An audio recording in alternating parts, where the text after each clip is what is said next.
Hello, welcome to House of Decline. We've got a real bad episode coming up for you. Steven is here. Yeah, we're gonna have a bad one. Yeah, it was last week's episode was almost kind of insightful. So we thought, we gotta mix it up with some real shitty episodes. Yeah, we're gonna just talk about stupid stuff and have a lot of pauses in between, and talk over each other so no one can understand what we're saying.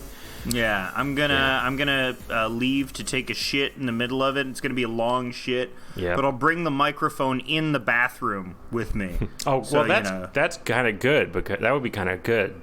You should maybe make it like just outside the bathroom, because what makes have that echoed effect. What makes that kind of stuff bad is that I have to just vamp for however long you're gone. Mm-hmm. And you start getting into weird stuff when you just monologue endlessly. I don't have anything to talk about other than, which you may not be able to tell, but I have one whole extra computer next to me right now. Yes, I've doubled up on my desk. Now I have 2 computers on my desktop. You're different a living desktops. God. Yes. Wait, why 2 computers? Not 2 monitors, 2 computers. Right, I have 2 monitors and 2 computers. One of them is running Linux and one of them is running Windows, so I can be super nerdy. Yeah. Oh my God, you've if 17-year-old you could see you right now, I know. I'd be very happy with this. Yeah. I had a realization on mushrooms when I was maybe 20, that I was like young me would think me right now is really cool. Mainly because I was on mushrooms. Oh, that's funny. Well, yeah, when you're on mushrooms, your first thought is Linux, man, Ubuntu. I can set up my own software or whatever. What's good about Linux? It's not Windows and it's not Mac. That's about it. Yeah. And I mean, it has a whole ethos behind it that's like software should be free. And by free, they mean free speech, not the cost. Yeah. So that's why all of... That's why Stormfront is on a Linux server. Boom. Okay. Roasted. Every website is on a Linux server. So. Yeah. It'd be funny if it was. It'd be funny if Linus Torvalds specifically. Well, eventually Windows will start, policing free speech, and where will our precious Nazis go? How would we protect Sweden's precious Nazis? Yeah, I think unfortunately Linux would be the go-to for our extremists. But luckily there's various types of Linux, and some are more tailored towards those who want to be not hackers. And there are some that are not. So it's been corporatized. The whole Linux community has been corporatized. It didn't used to be, but now it has been, so... That's funny. It's, once again, another example. I think you said the magic word, Stephen. The commodification of dissent. You didn't say it, but ding, ding, ding. That's on our bingo card. Ding, ding, ding. It's a wonderful example of the commodification of dissent. Everything will start, especially with the internet, that should happen so rapidly. That's what's very funny in all those Adam Curtis documentaries. You see all these ex-hippies being like, the internet, man, it's going to change everything. We're going to be able to live as ourselves. It's not going to be Neuromancer at all, And then it's Neuromancer. Oh, shit, it's Neuromancer. Ah, shit, it's Neuromancer. Where people are injecting themselves with stuff and it's changing their bodies. We did a Neuromancer. We let the tech go too far. Oops, all Neuromancers. The cereal is all Neuromancers, as opposed to just the one Neuromancer. Because usually you get, you get some nice visions of the future embedded within the cereal. You'll get a Star Trek, but no, and you'll get the little Neuromancer berries. because they add a little spice. Oh, this is a breakfast cereal, not like This is a futurist breakfast cereal where most of it is, cardboardy Star Trek cereals. But then you get like the little Neuromancer marshmallows. I thought maybe the little Neuromancer cereal, Crunch Berries. I thought maybe cereal was like a Canadian word for TV series. Oh, we got a lot of good cereals up in Canada. We watch our cereals. Did you see the Degrassi cereals? Degrassi. I started watching Degrassi, The Next Generation. How is Degrassi, The Next Generation? It's, as I said to you in our our group chat of you and me, it is it is a fantastic show. Every week a different issue affects the children of Degrassi. In the very first episode, the main character has an attempted molestation. The very first episode. She goes to a hotel room because some guy tricked her online and said that he was actually her age, but he wasn't. So it's a lesson in not trusting people online and a lesson in having a good password, because her friends hack her email because she picked an easy password, and they find out what happened and they go rescue her. Yeah, that's pretty prescient, because if you're watching from the first season, that aired in like 2005 or 2004 or something. 2001. 2001. Yeah. So, like internet pedophile catfishing was just like, it was just a gleam in the eye of Chris Hansen back then, Yeah. So maybe you'll find, in watching Degrassi, you'll find more keys to this blighted future and reality of ours. Degrassi is fantastic. I hope to continue watching all of it. There are like 6 different TV, standalone series that make up the Degrassi universe.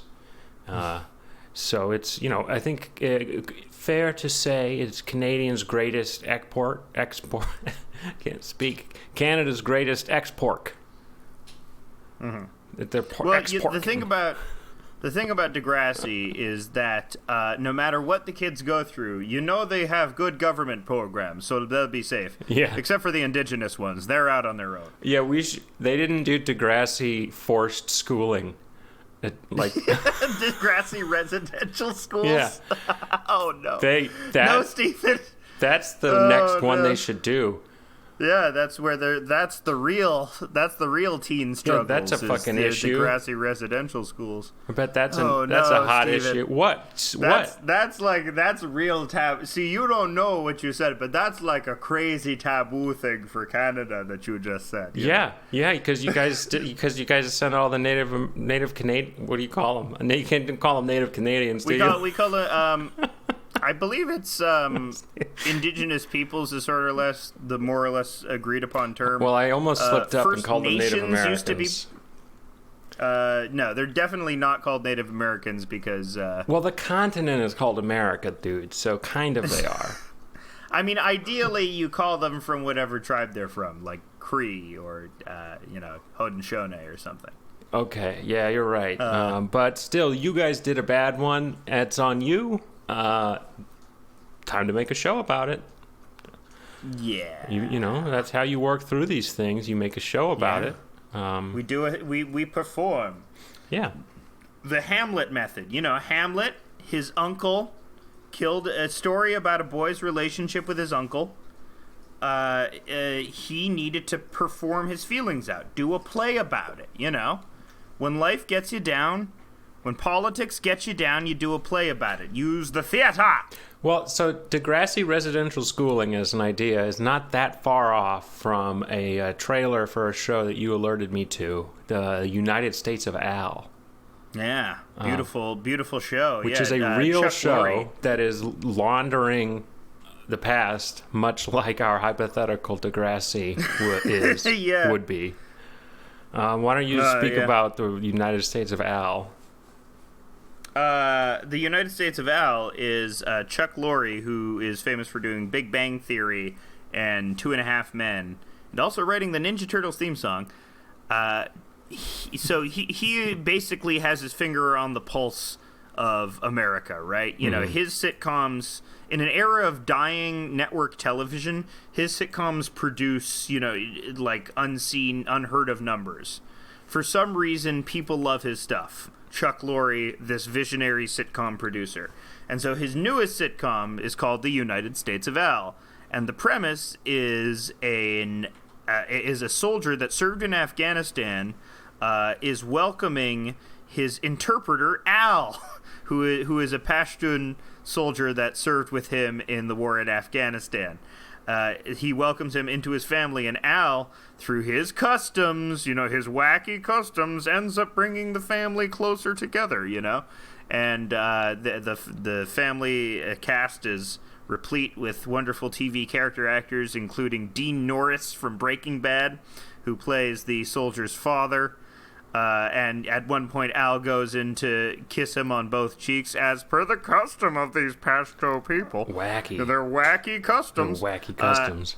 And Dean Norris has a not gay moment where he's like, "What's this? I don't know what's going on." Well, I'm not a homo, but I guess. Oh, whatever. Cultures, you know. And so it has to be seen to be believed. I can't tell if it's very tone deaf or if Chuck Lorre has done it again, and this will be one of the most popular sitcoms of all time. Because, like, I'm not the audience this sitcom is made for. It's airing on CBS. It's made for, you know, the Geritol crowd. That's who it's being specifically aimed at. Yeah, I think shares producers with Big Bang Theory. So it's got a very flippant attitude. It's like, guess who's coming to stay? It's Al, the interpreter from the never-ending war. The actor who plays Al is not Afghani. He's not Pashto. What? He's an Indian guy. Well, he's of Indian extraction. He's from South Africa initially. Huh, okay. Well, what are you going to do? I don't know if people will have a problem with that. I don't think people will have a problem because, once again, that's the audience for this is people that won't really care about that. Well, do you remember when Roseanne attempted to come back? Yeah, but it was successful for a bit, but then she screwed herself by saying Valerie Jarrett looked like one of the Planet of the Apes. Oh, my God. Well, hopefully someone from this show will fuck up, too. I mean, we already have. We're just not famous. No, not us.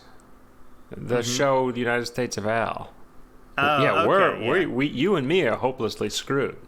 Yeah. If anyone discovers this, oh my god. Yeah. Oh my god. If anyone bothers to go through the hours of footage. Yeah, we have a contractual suicide clause if that happens. Yeah, a literal poison pill clause. We both sent each other poison pills at the start of this podcast, so that if anyone ever discovers what we've said here, we can both honorably kill ourselves. Yeah. With drugs, the most honorable way to kill yourself. Another fun fact about this United States of Al show, another executive producer on it is Reza Aslan. A famous religion hustler, Reza Aslan. The mystical lion from Narnia? No, he's not. He's not the wonderful, gentle Catholic lion from Narnia. It's not short for Resurrected Aslan? You're right. He's the goddamn fucking lion. He's the lion. That's the lion from Narnia. He's the C.S. Lewis Santa Claus lion. He's the Jesus lion. In many ways, he is the Jesus lion because whenever whenever CNN needs a talking head to be like, here's a guy to tell you why you shouldn't hate Muslims as much, they get Reza Aslan, who's like, all religions are special and nice, and I should know because I study all of them. But it's in this very sort of feckless neolib, capitalist language. So it doesn't really address the real problems between religions, which are ideological, yes, but I would say material. I found an opinion of a tweet of a human rights lawyer about the show, The United States of Al, which I'll read. His name is Qasim Rashid, who tweeted, "This is so ridiculous and offensive, I don't have the words to express just how terribly bad this is on every conceivable level." Yeah, it does seem legend. I hope the poor taste of this show will resonate beyond its good intentions, because it does seem good intentioned. It does seem like the idea of this show is like, okay, a lot of middle Americans hate Muslims. What the hell can we do in order to get Johnny Peoria to start liking my friend Hakeem? Well, okay, so maybe the TV people think that the reason why the gay marriage passed in 2008 was because of their work with shows like Queer Eye and Ellen and Glee and all these shows. Well, and so do they have a point? I mean, the thing is, I don't know if gay people will crucify me for saying this, but I do think Glee absolutely has a shit ton to do with the rapid acceptance of gay rights in like the 5-year span from like 2005 to 2010, when it's just the narrative totally shifted. Before, when like gay subjects had been taboo, now like they were openly discussed, but in much the same way that we're in a fervor about trans issues now. From like 2005 to 2010, there was all this like from Will and Grace, people realize that because gayness is sort of lurid, and because it's also sort of we can have this populist message to it because it's campaigning for someone's individual rights. There became this big cultural obsession with this shallow version of gay culture, which has since bloomed into this weird culturally hegemonic deep version of gay culture with RuPaul's Drag Race and stuff like that. RuPaul's Drag Race, which is very weird and capitalized in its own right, but it's very authentically gay compared to something like Will and Grace, which is very network gay. A nice thing for me about RuPaul's Drag Race is, if you might call it gay, but to me, when I watch that show, I don't feel anything sexual about it. Well, you don't. I don't know. No, but I mean, that is to me. You can tell when there are like something is meant to be sexual. That's a show that's more about a competition and like ingenuity and creativity, and less about promoting any kind of like, it's not selling itself with sex appeal, I don't think. I mean, you can tell when a show is doing that, even if you're not of that orientation, I think. I mean, the point of drag is it is selling on sex appeal, but it's sort of like this distanced meta appreciation of sex appeal. It's like the question of, okay, what makes something sexy in our cultural imagination, and then attempting to reproduce it in sort of like a creative or ridiculous way. It's why so many drag queens idolize Jessica Rabbit, because it's like this ridiculous version of femininity, this ridiculous version of sexiness, which in its extreme sexiness sort of loops over to being, like you said, this more of this artistic expression of it. Yeah, even though plenty of people jack off to Jessica Rabbit. It could be that I just don't get that aspect of it, so I'll totally allow that. But one, I can turn it in a more positive ways, that even if you don't appreciate any of that aspect, you can still like the show because it's a good show, and RuPaul's a really good entertainer. And like, but I think for straight people, for I don't think you'll get a lot out of it sexually, but also a big part of it is seeing all the boys when they're getting out of their drag and they're showing all their boy looks, and we're seeing who's the real trade, and you get to see who's a real hot guy. Like Pearl's very hot in boy mode. Rock'em Sakura is a very cute boy, So I would say there is for gay men a lot of sex appeal in RuPaul's Drag Race. Well, just like I watch football, just for the competition and not for the glistening, muscly dudes. But yeah, my general point was that Glee, even though it was this bowdlerized, weird network gay thing, still definitely had an effect on the mainstream perception of gay people. Characters like Kurt, as much as I hate them, probably did have a net positive effect on allowing people to see gays as, human.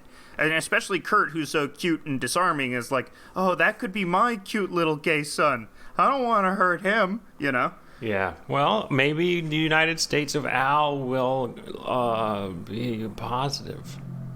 I don't think it can. I don't think you can get away with that sort of well-intentioned stereotyping anymore. I think that's. Maybe you can. Maybe just because by virtue of its intended audience being very old people, it can get away with that. Is he the only brown person on the whole show? Cause looks like it. Yeah, looks like. Because they should show more of like his family and what it's like in Afghanistan. Like part of the fucking show should be like Afghanistan's being bombed right now, so I'm living here. Yeah. I mean, they're not going to show that in the trailer. The trailer shows the show to be very, very sappy. And the other thing about the cruelty of making him a translator is very famously, all of the Afghani translators were left out in the fucking dust. Like, all of them applied for amnesty after the war hasn't even ended yet. I mean, I guess it has, but that's why really. They can't get in, because the war is not over. Yeah, there you go. But yeah, tons of Afghani translators applied for amnesty in America and just were left out in the fucking dust because we didn't care about them. We used them in order to basically just get a line on real cheap opium. That's what the Afghanistan war I'm just going to start believing was not even for this greater sense of cultural revenge against Al-Qaeda. It was all just to get cheap opium. Yeah. It was all for the Sackler family. It was the Sacklers say, hey, this 9/11 thing, think you can get all the cheap poppies there? Got a lot of fucking poppies there that we can use for our fucking opium. It's great. Is that really where the Sacklers got their... No, I have no idea, but the idea that it's all related and you see patterns in everything. Yeah. I'm just garrisoning it. No, I think it was it. more about just like empire building. I mean, I don't think there was a motive to get the opium. That's we can synthesize it. That was a side effect, though. We can buy it cheaply. We can buy it cheaply from China. We don't have to go secure our source of poppies. This is not the 19th century. I mean, where Iraq was absolutely more nakedly motivated by resource consolidation, Afghanistan. I guess Afghanistan is very useful geographically. Like Russians tried to conquer it for that reason. Yeah. So hard it is country the doorway to a lot of other. You gotta. You can't. I mean, basically, what we would need to do is populate it with our mountain people, the Appalachians.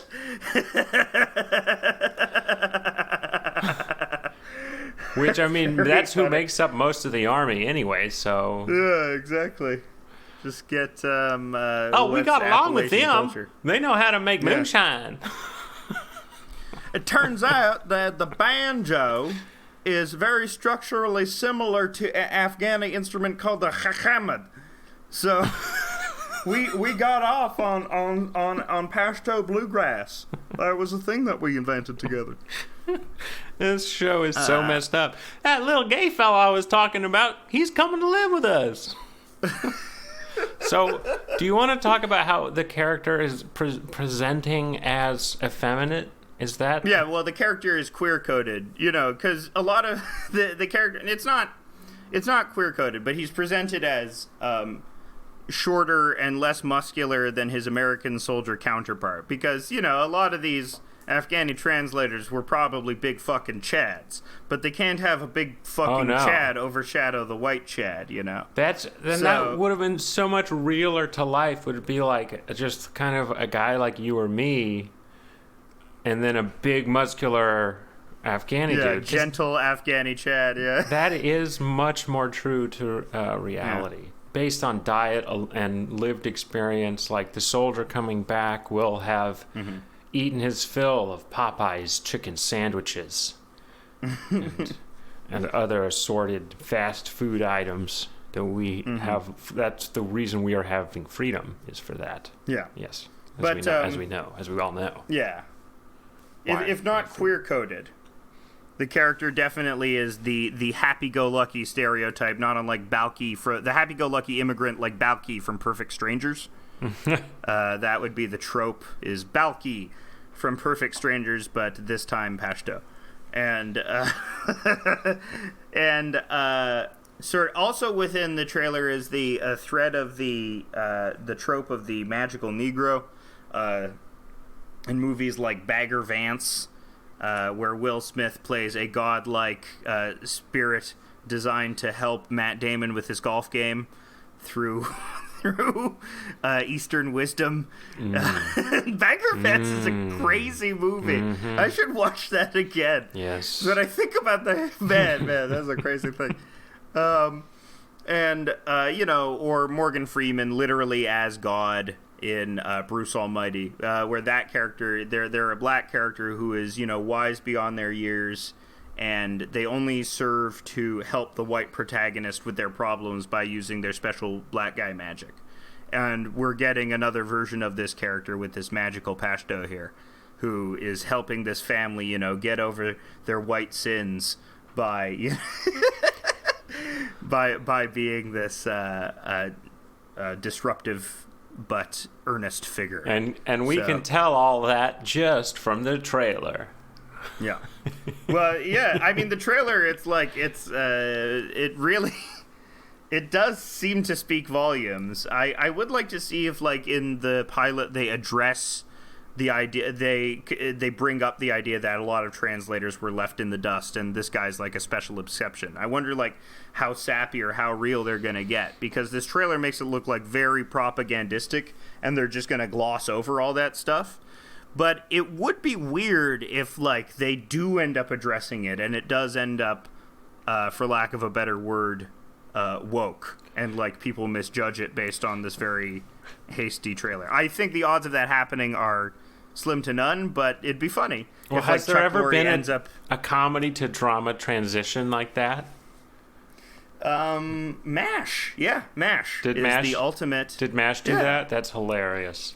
MASH was it's a joke in Futurama, where the robot switches from irreverent to maudlin. He's got a switch that goes from irreverent to maudlin. He says, "This ain't a war. This isn't a war. It's a murder. This isn't a war. It's a moida."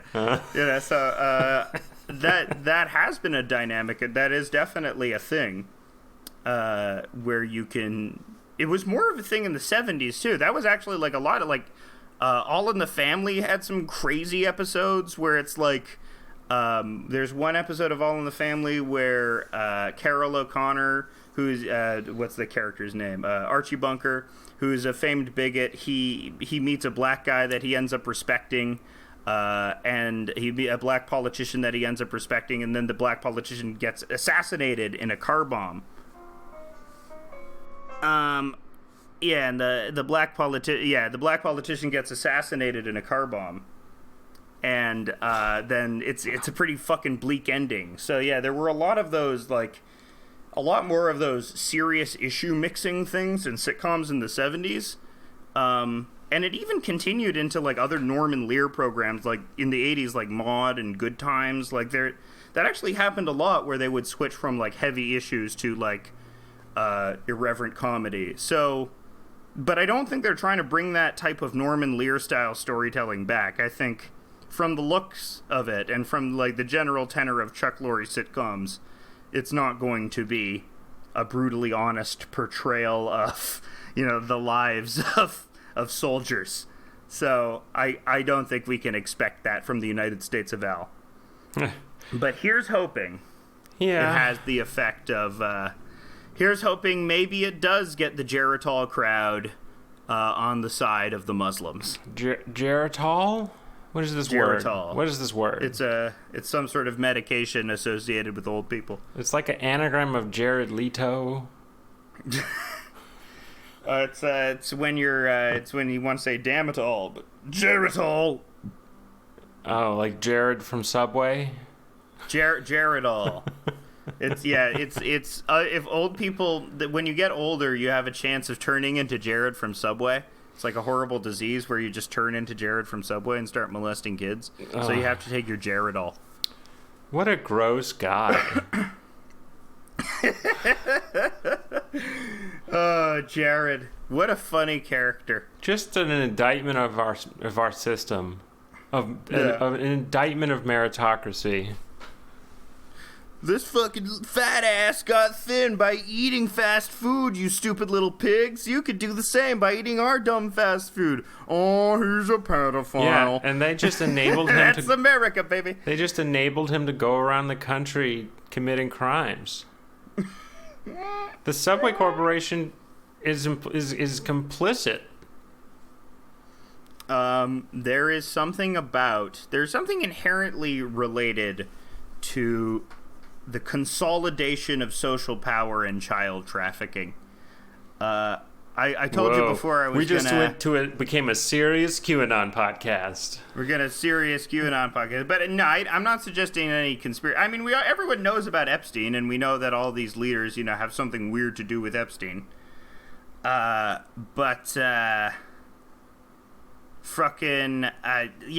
was talking to you earlier about the Pitcairn Islands, right? Yeah. Yep. We've brought this up on the show before, right? Yeah, I maybe a deeper in the mists of the early pandemic. The Pitcairn Islands were mentioned, an island full of pedophiles. Yeah, Island of pedos, beautiful island, Island of pedos. No, it's very bad. But so the Pitcairn Islands is. I encourage everyone to look up the Pitcairn Islands child sex abuse scandal, because it's fascinating. All of these leaders on this isolated island, they got together in like something like 30% of the island's male population, because it was like an island of 60 people. Like 50 people, I think. Yeah. 7 of these men, like in high administrative positions, had molested all of the children on the island, essentially. And it was only discovered after, I think it was like Australian courts or Fijian courts got involved with administering the prosecutions against them. It's kind of like Wicker Man. Like, one police officer went and lived there, and things were really weird, and he couldn't figure out what was going on. He said it took him 3 months to finally figure out what was going on, and that's like the plot of Wicker Man. Except he doesn't get burned to death. He succeeds at the end. Yes, so thank goodness Christopher Lee is not there to put him in a giant wicker man, which, of course, any normal strength human could just break his or her way out of. A giant wicker man is not like a steel cage. It's like, and if anyone thinks trapped in the wicker. Just to assuage our audience, none of these people were Native Pacific Islanders. They were all white people, so it's okay to hate them. But so what is crazy, though, is that they justified their pedophilia by saying it's like, well, all the Polynesian tribes do it. Did you see that part? No, that was their legal justification. They were like, we landed here in 1790 when we did a mutiny, and it's the mutiny from Mutiny on the Bounty. The people from Mutiny on the Bounty landed on the Pitcairn Islands, most likely messed with the natives there, and then began molesting everyone like 20 years after that, and then when they get caught 200 years later, it's like 200 years of unbroken molestation. It's insane. Yeah, I mean, it pales in comparison to the Catholic Church. Hey-o. Okay. But still, very, very sinister indeed. I mean, think about being born onto this island and what you're just doomed as a baby to experience. Well, there was entire generations. There was like 4 or 5 generations that had to live through it. Mm-hmm. So they wanted to lock up the whole island. Yeah. Basically. But they couldn't, because if they did that, then the whole community would have collapsed. So they had to like let some of the men out to row, either not row but pilot the boats that would connect the island to the outside world. Yeah. all of our captains are pedos. What do we do? It's a real problem. Oh, what man. happens if it's a fascinating legal case, and then the implications of it, and like the quest for justice is just always so compromised. But like it's a perfect microcosm for, the ability to consolidate power and the true expression of that power in doing the most unspeakable thing. You can't prosecute Bill Clinton. Bill Clinton drives the fucking boats, right? Yes. He's beyond it. Yeah. I keep trying to tell that to my dad, who's really still believing that you're gonna go after Trump for something. And Trump drives the boats too. And as I predicted, Cyrus Vance is resigning. And I was like, Dad, I told you so. And he was like, ah. Yeah. They don't prosecute people, former presidents. Yeah. The system only works when the people who are truly in power want you to think it works. Mm-hmm. Maybe. I don't know. Maybe I'm just conspiracy brained. Yeah. I'm just too I'm full Q now. Fucking. Man, I don't think that power tends to corrupt people directly towards child sex abuse. No, but it's the child sex abusers seek power in order to be above reproach. Yeah, I think is the thing. Yeah. That's what Robert Caro said about power, is that power doesn't corrupt, power reveals. Wow. Yeah. Wow. And my dad loves that guy. Yeah. That's the LBJ biographer. Yeah, and also the power broker, the influential Robert Moses, Robert Caro turned public opinion on Robert Moses right around. Before that, there had just only been uncritical praise of the guy, essentially, and his deft ability as a researcher. I haven't read the Power Broker. I've read the history around it, information around it, but I haven't actually read the book itself. And synopses of the book. It's all about New York and how there was freeways, and then there was buildings, and then there was no more buildings, there was more freeways. There was basically a nice short fat guy, LaGuardia, and a tall evil skinny guy named Moses. And it represents the soul of New York between the nice Italian and the bad Jew. Oh, no. I just want to eat spaghetti and live in a community. No. What are you doing to me? No. I love Jews. I am a Jew. Please don't come for me, Keir Starmer. Please don't make me exit the Labour Party, Keir Starmer. I don't want to exit. I don't want to be kicked out, Keir. Oh, no. Well, England. We're talking about England. Are we talking about England? I was just referencing Keir Starmer. I don't know. I don't think there's any news going on in England other than they're having some anti-lockdown protests, apparently. Nikki Ashton, the NDP's Ronan, the wayward daughter of the NDP, had a nice talk with Jeremy Corbyn recently on how they're both fucking losers. I don't know what your Canadian stuff is all about. I still can't keep it straight. The NDP is the good one? No, they're not good. They're just supposed to be the left-wing one, even though they're just center-left. And who's the other left-wing one? So we have three parties, ostensibly the Liberals, who are currently in power and who will probably be in power for the next foreseeable future. Is that what their party is called? Is that what Trudeau's party is called? Yeah, they're called the Liberal Party of Canada, yeah. Oh. Okay, so that's the Normie Biden one? That is precisely, the Normie Biden one. And then the Conservatives, who are the right wings, are the current leader is Aaron O'Toole, and he looks like a little marshmallow man, and he is supremely uncharismatic. The headlines actually this week, it's funny you mentioned that, because at the Conservative Party of Canada National Congress, they decided to not add climate change is real to their party platform. They decided to keep it up. Well, who can say for sure? Is the Conservatives Party's official position now. Oh, wow. And so people are mocking them for being anti-science. Even though, of course Conservatives have a stake in saying climate change isn't real because they have a big stake in the oil industry, and the oil wants to minimize the damage it does to the environment. So, yeah. Why would you expect them to say climate change is real? What is in it for them?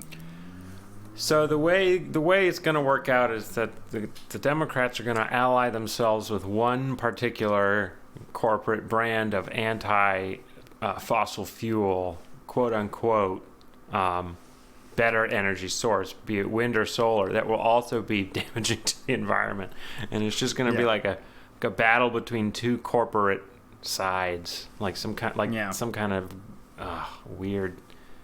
Like Nazi civil war. Like imagine if the Nazis had a civil war. Yeah. Well, I think we've talked about this before, or we made what if corporations were just giant robots? They were just Gundams. Like a corporation, like it was just one building and everyone worked in the big Gundam building. And, that's how it's going to be. Yeah. Corporations will literally fight each other for dominance. And then the environment will just be destroyed because they're in their battle for dominance. They're just going to destroy everything around them. Yeah, in Dragon Ball, when they would go off to have a huge fight in this massive desert landscape that doesn't exist anywhere on Earth. Yeah, how do they fly around like that? I never understood that. They concentrate their ki in their asshole and blast their ki out of their asshole to fly. Oh. Okay, how do they slow down though? Because if they're blasting it out of their asshole, then you have to have good key control. Yeah, but would they flip around at the last moment and start blasting in the other direction to slow down? No, I believe it's about lessening the stream of ki, I should say, from the asshole. Then you'd need to do a calculation in your head and know the exact distance from the beginning. They have in the same way that a baseball player doesn't need to do math in order to triangulate the position of a baseball. These karate fighters are operating at such a high level. These Z fighters are operating at such a high level that they can control their asshole ki in order to fly with precision. Okay, you got me there. With that baseball thing, man, I can't argue with that. Baseball players certainly can't do math. Whoa! Shading the baseball players. But yeah, the Pitcairn Islands, the general pedophilia. The general pedophilia that's to be found amongst people in positions of power. The Catholic Church we referenced before, but I think the Marquis de Sade probably had something to say about this. What with all the people in Salo, all the people in 120 Days of Sodom, you got a judge, you got a priest, you got a candlestick maker, you got a guy that runs the local pickle market in Brooklyn. He's out there fucking kids and shitting into kids' mouths and shit. There's I don't know. There are the four main characters of that book where they're all one is just more disgusting than the other, and they all have their weird little horrifying things that they like to do. You know how 120 Days in Sodom ends? I did not make it very far into the book, so I do not know how it ends. The aristocrats. Oh. Oh, no. But in a way, yeah, it is kind of like a big aristocrats joke because, the aristocrats come to the villa, they shit on the children, they wallow in the feces, they do all the horrible things. And it's the aristocrats in the end. Yeah. That's what Epstein is. Epstein is a big aristocrats joke, really. Whoa, dude!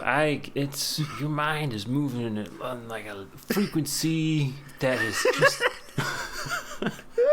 just whoa. Oh man, did we cover? This is old news, but did we cover on the show Obama's leaked comments about Pete Buttigieg? I don't think so. Oh man, I'm so. So some I don't think it was audio, but something leaked showing that Obama weighed in with the DNC about the potential for various candidates to run. And on Pete Buttigieg, Obama was negative, and he was, quote, "I don't like Pete Buttigieg. He's short. He's gay." What? He's not good.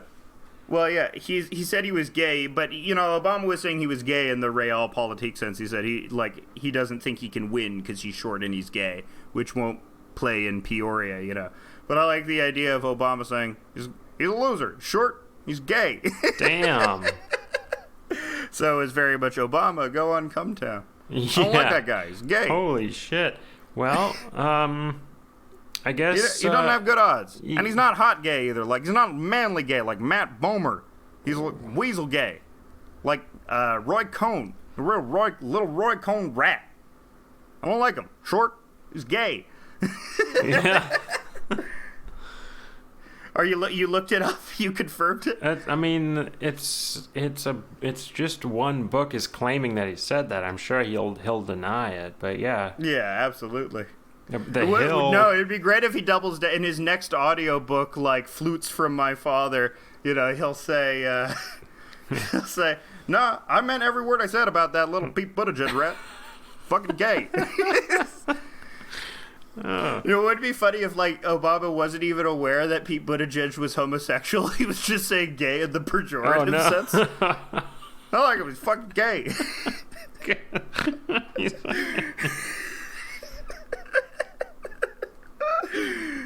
Oh, you're saying he likes to fuck guys? I don't care. He's fucking gay. Yeah. Oh, boy. John Podesta likes to do that, and he's a fucking man. Buttigieg, gay. Yeah, you get one beer into Obama, and he really lets loose. Yeah, he really lets his homophobic Obama. Just one beer, Obama hates short people. It'd be funnier to me if he's like, he's just too short. Cause, goddamn short. Moreover, it's fucking short. Yeah, I think he would do better focusing on the short part. Okay, this is 2021. He's short. He's got a little dick. Don't like him. Yeah. Oh my God, that would be great. I should run for office, and my campaign platform is that my opponent has a smaller dick than I do. Well, that may be true, but my opponent has a smaller dick than me. Yeah. You're running against a woman. Oh boy. Everyone is like, by definition, he's right. What are we gonna do? Yeah, that wouldn't work in this town, buddy. In Ann Arbor. No, it's a bit liberal here. It's a bit liberal. Yes. Oh, I like to go on Nextdoor and see what the neighbors have to say about politics. It's always fun. What are your wackadoo neighbors saying right now? They're very afraid of Putin, but they could learn to be afraid of Xi instead. Last time I was in Ann Arbor, it was so funny because Ann Arbor is weird, where there is like a politically activated community there because it is a college town. Yeah. And while biking into the center of town, I saw a one-man anti-Israel protest and then a one-man counter-protest to that protest. Yep. Those guys have had articles written about them, and they're suing each other. Oh my God, that's an actual thing? Yeah. They're Yeah. That's like a Dr. Seuss thing. Yeah, One snitch did not like the Israel snitch. One of the guy that kind of started it would protest outside of the synagogue, saying that Israel was killing Palestinian babies, and then after the synagogue shooting that took place like somewhere else, the people got really uncomfortable with that and wanted the police to make him stop, and the police were like, "We can't, he's protesting," and it became a whole fucking lawsuit thing. Like, it's gone out of control now, and there have been some articles in the papers about him. So yeah, those guys do that. That's a pretty impressive feature of Ann Arbor. If you go there, look for the one-man pro-Israel, anti-Israel protest, counter-protest. It's quite a thing. Yeah. What if they're just locked in that protest forever? Not unlike they just live forever out of spite until, one state eventually collapses. Well, I like to think is that what it will do is it'll actually become their two estates. Like after they die, their two estates will still have a conflict, and then the conflict will kind of grow, and perhaps those estates will do well, and the children will really build big families, and then those families will have a conflict, and and then as the years go by and the centuries go by, those families start two nations, and then those nations have a war.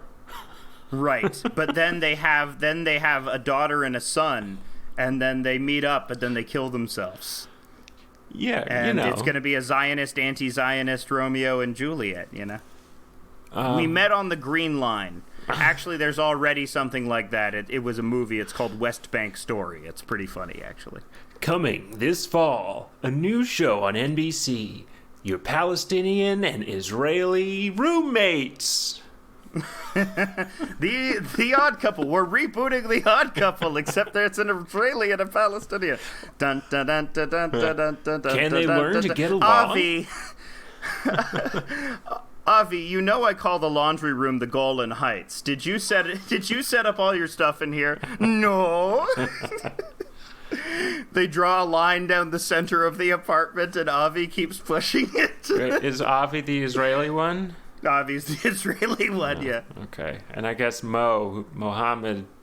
Yeah, Avi and Mo. Avi and Mo. Mo gets really mad at Avi because he keeps saying that he invented falafel. He didn't invent falafel. Falafel was there when you got here. Oh, man. It writes itself. Get Chuck Lorre on that one. I'm sure Chuck Lorre probably has very progressive views on Israel. As a billionaire Jewish guy, as a billionaire boomer Jew. Actually, I don't know. Maybe Chuck Lorre does have progressive views on Israel. Maybe I'm pigeonholing him. Well, what's a progressive view on Israel? To raise the taxes on them, to incentivize them to not do apartheid? I think a progressive view on Israel is just forcing them to give up all the land south of Beersheba. Okay, that's not what a progressive would not say that. A radical would say that.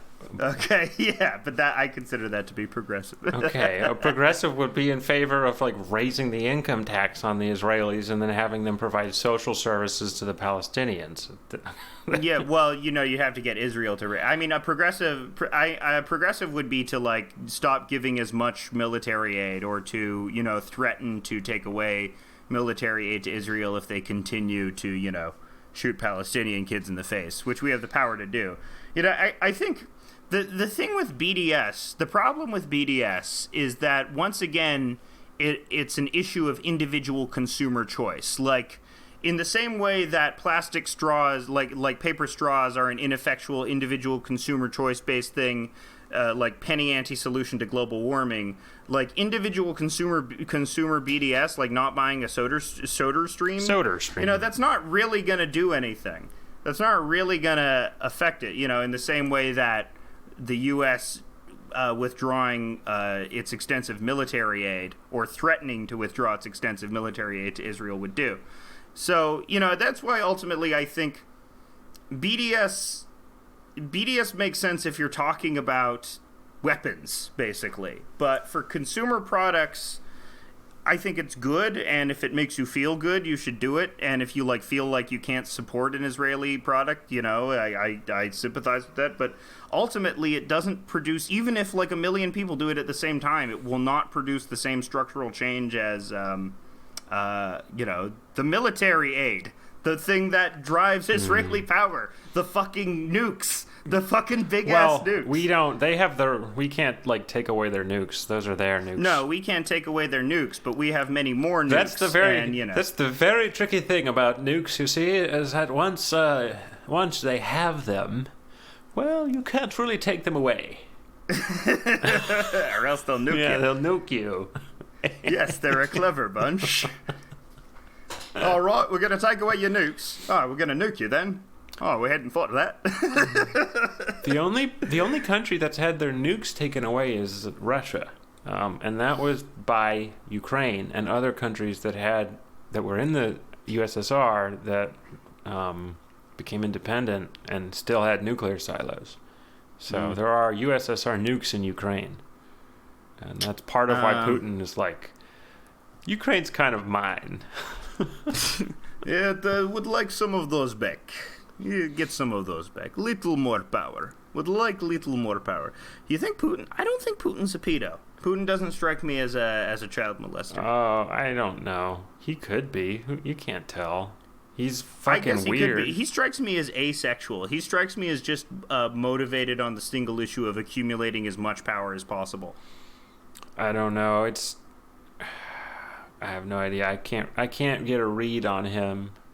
I did see that he apparently challenged Biden to a debate. Very funny. I'll challenge you to debate in English, not speak English. It'll be fun. I mean, they can do translated. They can do real-time translation, but but Putin, as a challenge to himself, debates him in English. Is what I'm saying. No, Putin he won't speak in English. I can win. No, he won't speak in English. He can speak English, but he won't speak publicly in English.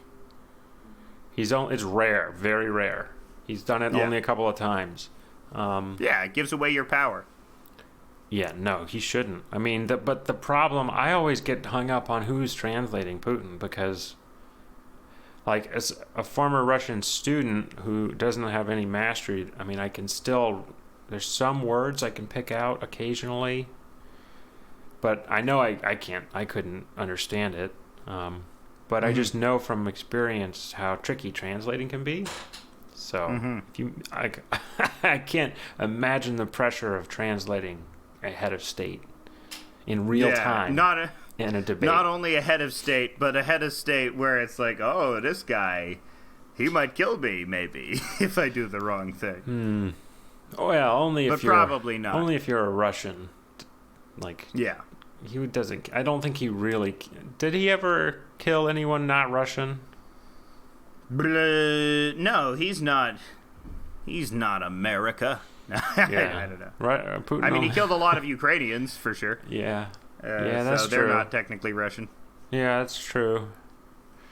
Even though they're all the same. No. He killed a lot of Georgians. Killed a lot of Afghanis. No, killed a lot of Syrians. Ukraine is distinct from Russia. No, they are. I'm just joking. Because a Ukrainian would be very upset with me if they they found me conflating them with the Ruskies. I mean, it's a distinction that's maybe hard for us to notice, but they're different. Their language is different. It's very. It's like very. You can if you speak Russian, you can understand Ukrainian, but there are differences.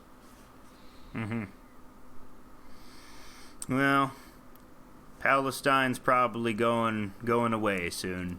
Well, I think. I hope not. Why would you say that? Well, I just think.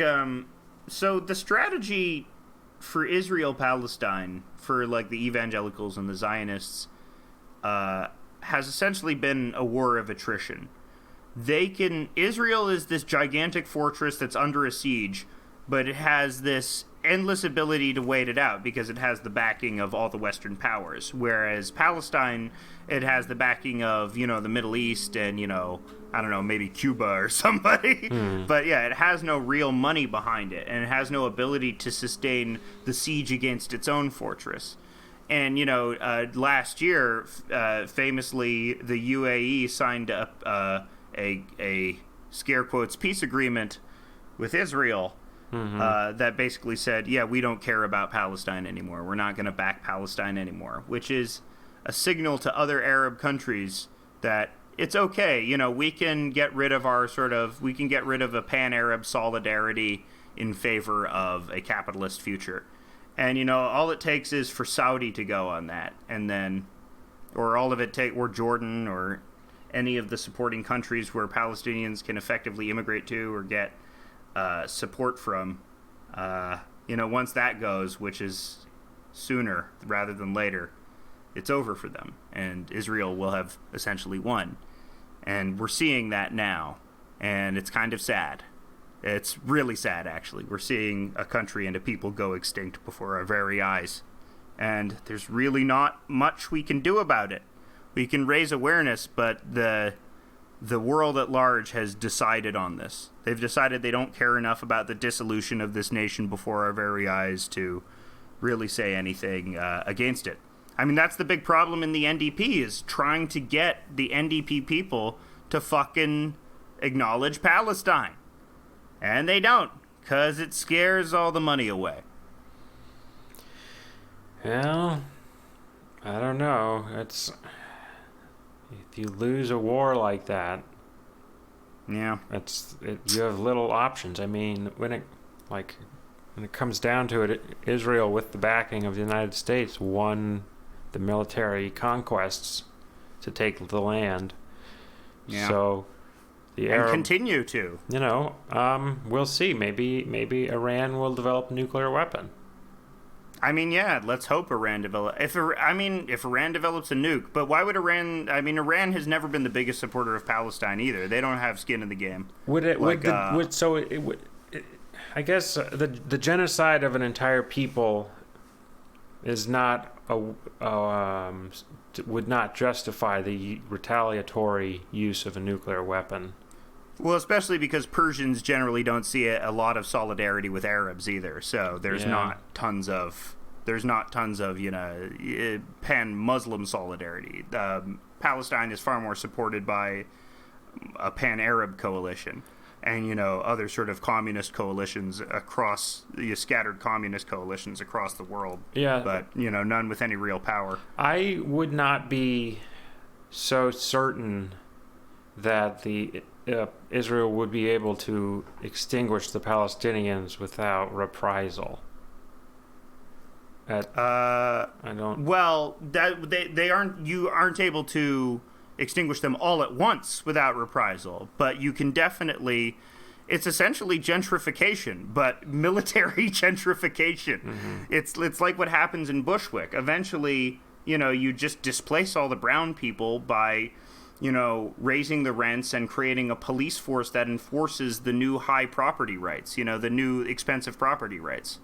So you do this very slow and less overt type of genocide.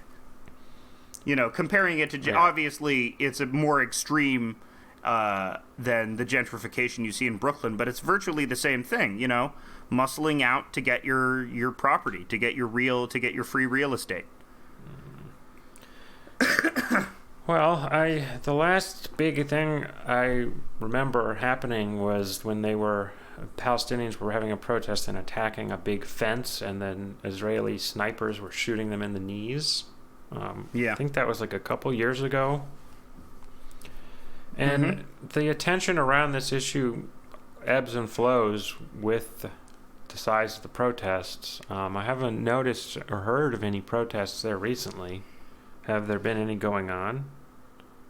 There's always one going on. They're an oppressed people. They're always protesting. That's the thing, is it's like Israel's always doing war crimes against Palestinians, but you don't really hear about it until they do a particularly egregious war crime. And even then, the particularly egregious war crimes happen so frequently that they don't even make the news. So you only hear about the particularly egregious war crimes. And that becomes the weird cycle of Palestine, how you get just slowly inured to this cycle of violence as normal, and because it's so far away from where you live, even like people in Israel say, oh, we experience violence every day. No, if you live in Haifa, you might as well be a million miles away from, any of that poverty. Yeah, I see a story from two days ago. Israeli forces kill Palestinian in West Bank protest. No, there you go. Yeah. I mean, it's always happening. It's always happening. And you just can't muster a coalition of North Americans to care about it. It's not a politically actionable issue. People aren't moved by the plight of these people for whatever reason.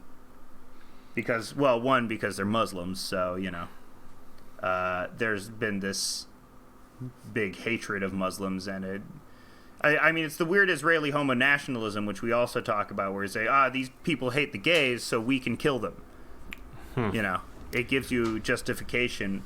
You create this sort of toxic identity politic purity test, where anyone that doesn't meet it is literally deserving of death. like the U.S. military, the Israeli military practices a very significant version of cancel culture. Right, yeah.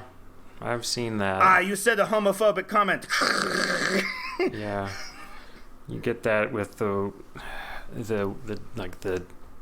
veterans who are also Democrats.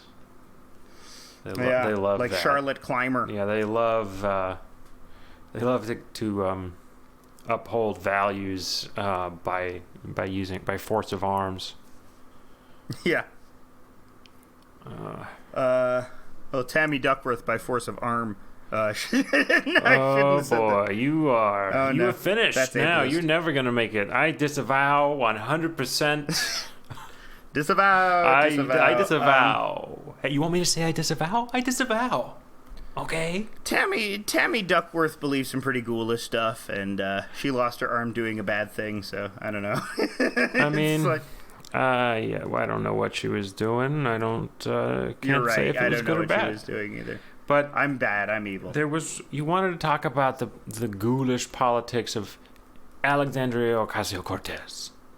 Oh, that was another thing that I had. I mean, speaking of some ghoulish Democrat foreign development stuff, just some weird stuff I learned about AOC this week. So on Monday. Mm-hmm. AOC did a special commendation in the Congress saying that today in Congress we acknowledge and memorialize the Tibetan uprising. And, which seems uncontroversial at first because remember the 90s, remember Tibet, everyone was like free Tibet. Not me. I have been staunchly pro CCC or no, CCP. I've been staunchly CCP. Which one is it? PCP? CCCP. CCP? I've been, ever since a young boy, I've been anti-free Tibet and pro-occupation of Taiwan. I'm red. It's not called Taiwan. It's just called China. Oh, right. Of their second you lose! Oh, no. You already lost! Yeah, but it turns out...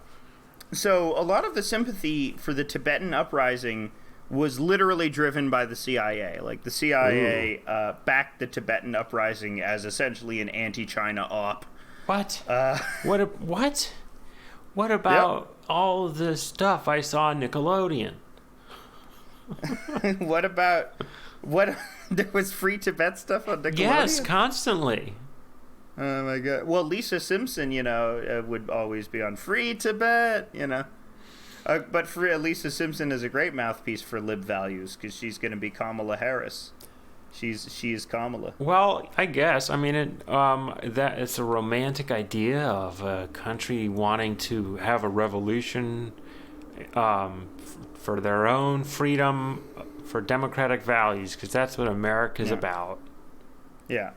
But the idea of the Tibetan uprising being sort of this uncontroversial fight for a people's freedom it turns out it's a lot more complicated, and it's about geopolitical jockeying for position, with the CIA backing it and wanting to thwart the threat of the Reds. Man, I had great instincts as a little kid.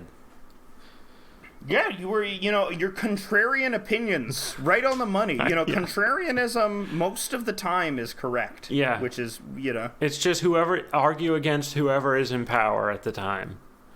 Yeah. But if you do it, if you do it at a granular level, it will destroy every relationship you. Man. Yeah, you can take it a little too far. Yeah. Don't be contrarian about whether you have to go to the store or not. Yeah.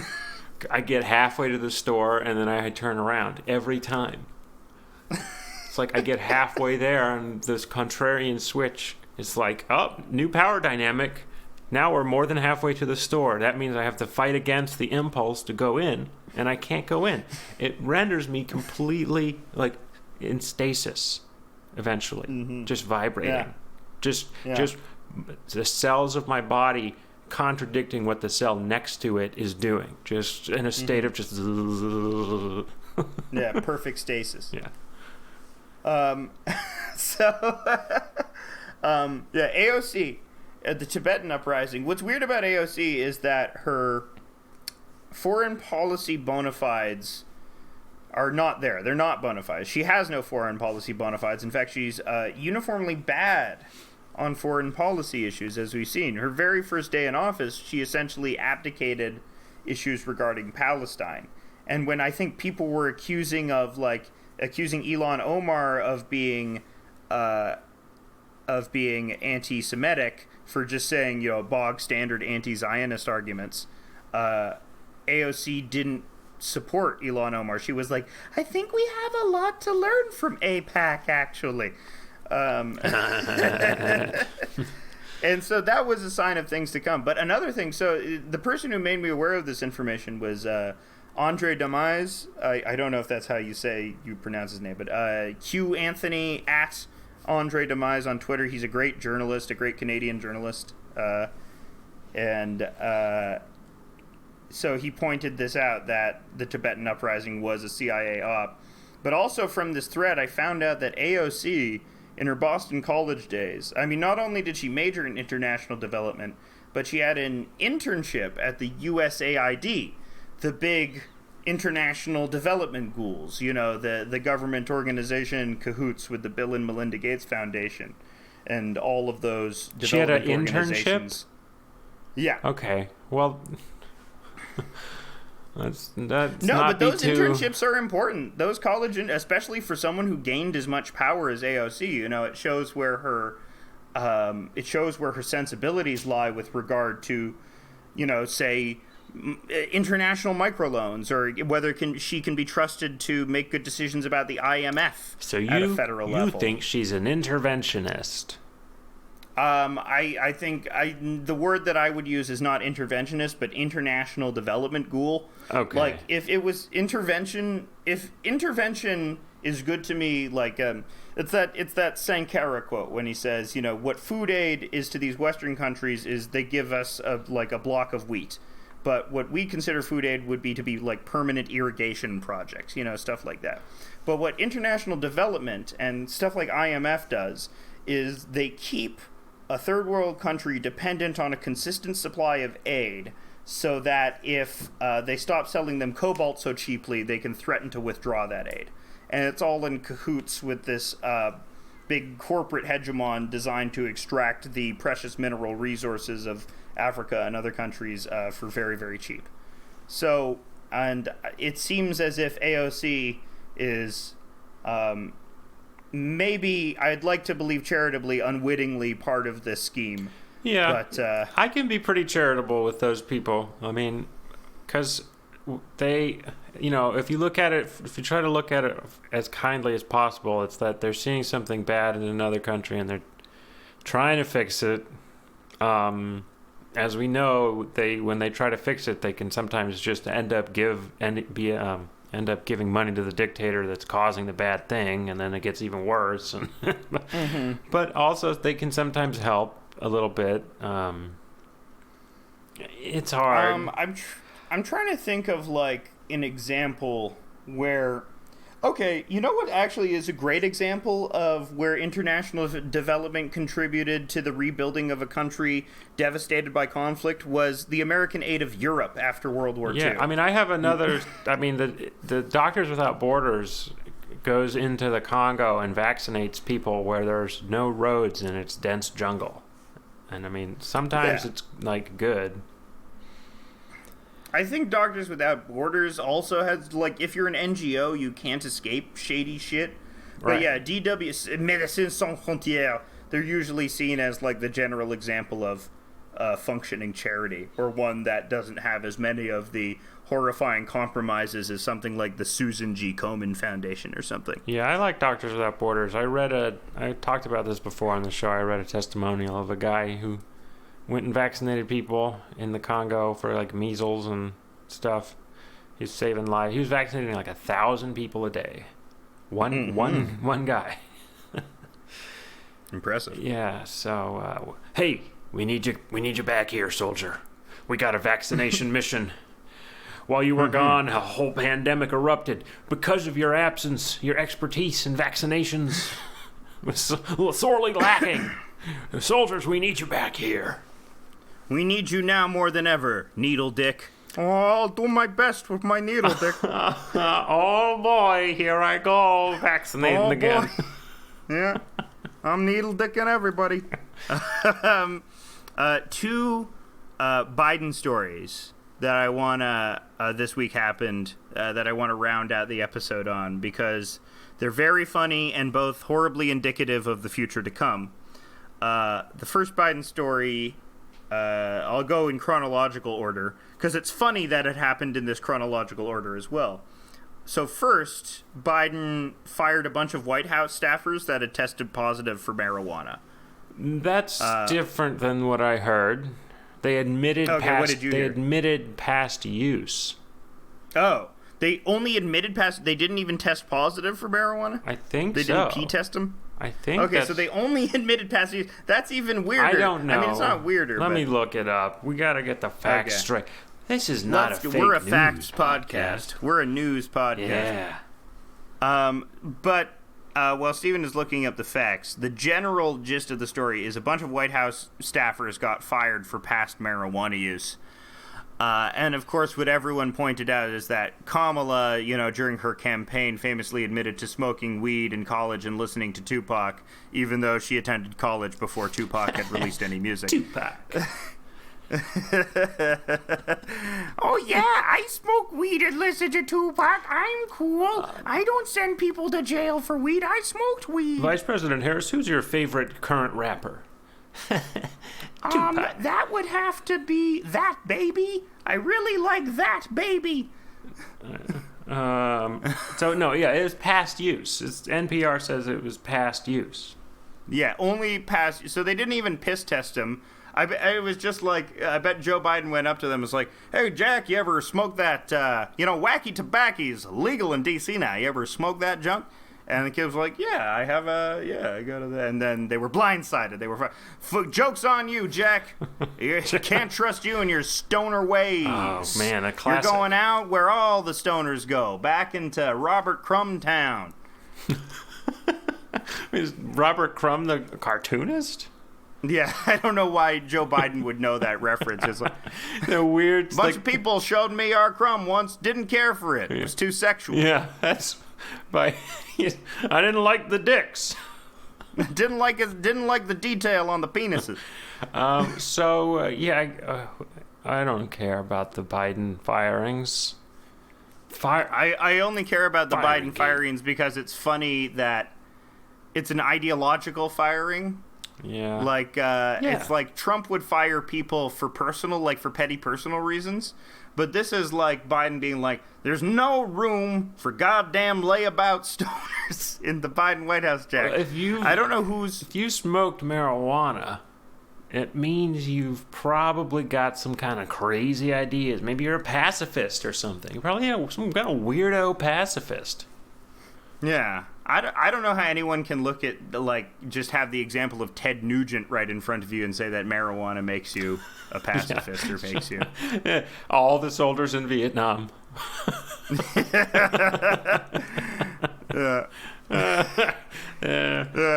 Man, I met a guy with a necklace of ears who smoked a lot of weed. He was so chill because he smoked a lot of weed with his necklace of ears.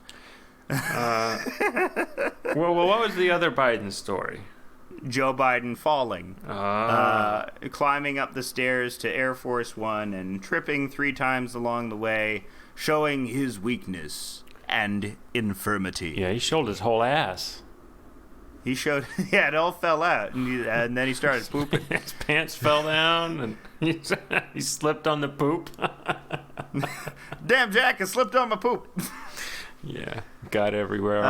Man. Hey, he's moving too fast. The problem was he's trying to run up those stairs like he's 30 years younger than he actually is. Yeah. You can't run. This isn't Syracuse football, Jack. This is just life. It's just life, Joe. But what it also reminded me of is another famous presidential falling man in Jerry Ford. Jerry Ford was also famous for falling down. Yeah. Being clumsy. But in many ways, this got me thinking about how Joe Biden actually kind of is like Jerry Ford in certain ways, where he's just the ultimate placeholder, where the nation has just experienced this very strange event that has affected fundamentally everyone's faith in the institution of democracy, affected either positively in the case of like the activation of the alt-right people, or negatively in the case of sort of like the truth breakdowns of the MSNBC crowd. So everyone is in a frantic search of a new paradigm of democracy. And with Nixon, that new paradigm came with Reagan, after years of after Ford and then Carter. And with Biden, sort of even though he's not the vice president to Donald Trump, he's very much, part of this system which is trying to alleviate this past mistake. Trying to say, we're still part of the system and it's okay, don't worry. Nothing's falling apart around us, I wonder if, we're going to get a 2024 president who's going to be essentially a Jimmy Carter. I wonder if, AOC will actually get in, but she's just going to, she's just going to have a crisis of confidence speech, and she's just, well, we all need to tighten our belts. So I thought the AOC should, I wish she could run for governor, is all I want to say. I don't think she can run for governor of New York, yeah. I don't think she can, because I don't think she can swing having the appeal to the upstate people. But that would be cool, because Cuomo apparently is calling them mingle mamas. Did you see that story this week? No. The Cuomo story this week is that he called an aide and her friend a couple of mingle mamas. Man. He's got to go, but he doesn't want to go. He's got no place to go. Andrew Cuomo does not want to go, Mo. So the thing is, when he separated from his longtime girlfriend, she got the house. So he only has the governor's mansion, which he doesn't own. So if he resigned, he would have no place to go. So he can't resign. He literally cannot resign, because then he would become homeless. He would just stay at the plaza like Eloise, and then, get in trouble for putting lipstick on the mirror and, having tea cakes with his grandma. Yeah, he would go live at the Natural History Museum. Yeah. I'm living under the hood of a fake Inuit. I'm living like a caveman. He's in the caveman exhibits. Yeah. He's like, Mr. Cuomo, can you please leave the caveman exhibit? It's 7:30 and we're closing. But why? I thought you people loved me. Well, we allowed it at first, but you kept molesting the female figurine, the female caveman figurine. Yeah. And the children were getting very uncomfortable.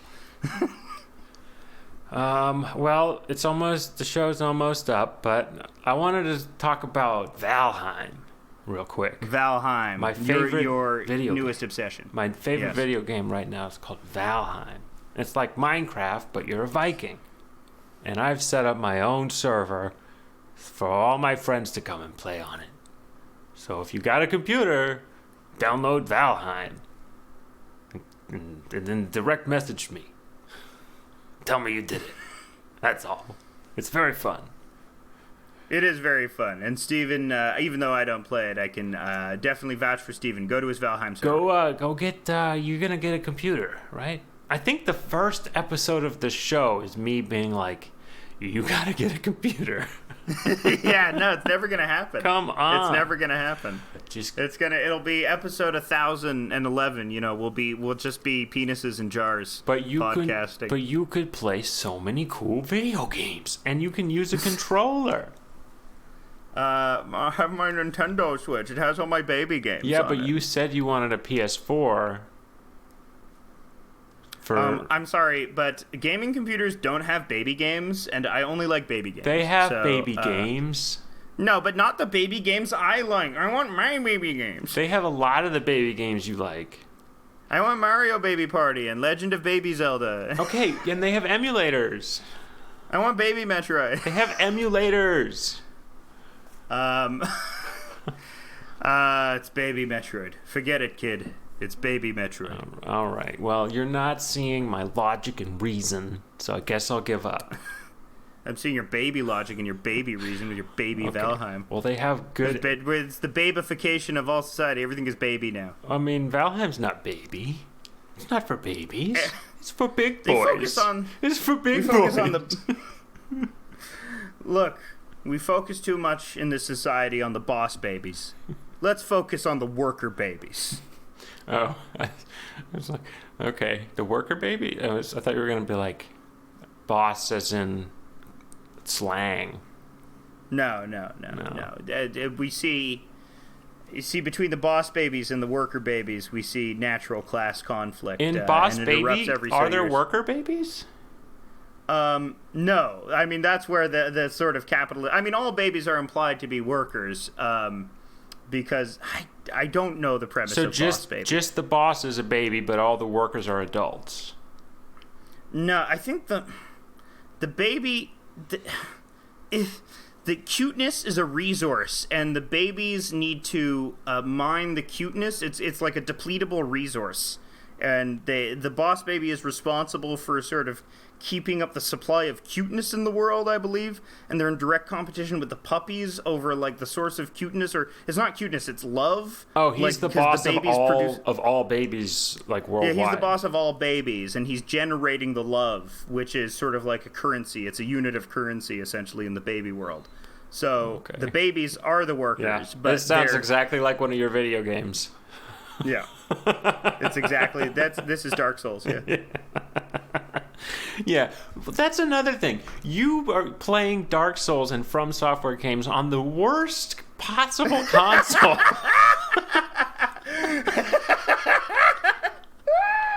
I like it that way. I like it when all Dark Souls games look like Superman 64. You're probably like playing it in the sunlight, handheld, just like, I can barely see what's going on. That's the only way to play, baby. Like, with the nice gaming computer, you can, like, get that shit hooked up. You are correct. But because you are correct... I will be a contrarian and defy you. Okay, but then you could also record the podcast like without having to use your phone. Sorry, folks. Too much inside baseball. Okay. We love you. We got serious. This episode was a real bad episode. Yeah. It was our bad episode. We hope we brought you a real bad episode today. Brought to you by Tums.